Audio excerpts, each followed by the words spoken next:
अल्लाह के बंदे, अल्लाह तुमसे बहुत खुश है। अल्लाह के रसूल, मैंने कोई खास इबादत नहीं की, फिर अल्लाह इतने खुश क्यों हैं? तुम ऐसा क्या करते हो जो अल्लाह को पसंद है? अल्लाह के रसूल, मैं इतना तो नहीं करता, लेकिन हां, मुझे एक घटना याद है।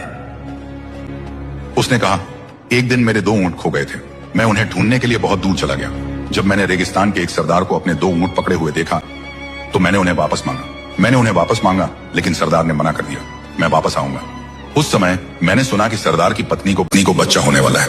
सरदार सबसे कह रहा था कि अगर लड़का हुआ तो वह खुश होगा, लेकिन अगर लड़की हुई तो मैं उसे जिंदा दफना दूंगा।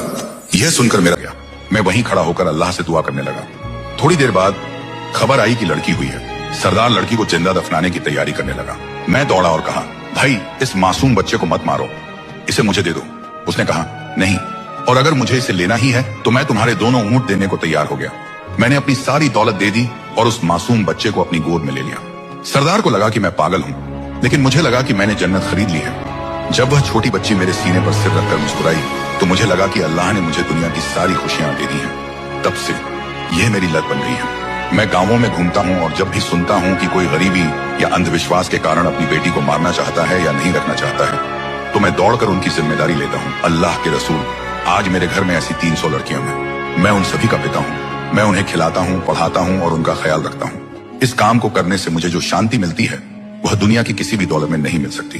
फिर पैगंबर ने शरारत भरी आंखों से कहा, सुनो, बेटी पालना एक बड़ी इबादत है। अल्लाह उस घर पर बहुत रहमत बरसाता है जहाँ बेटी होती है और उसकी कद्र होती है।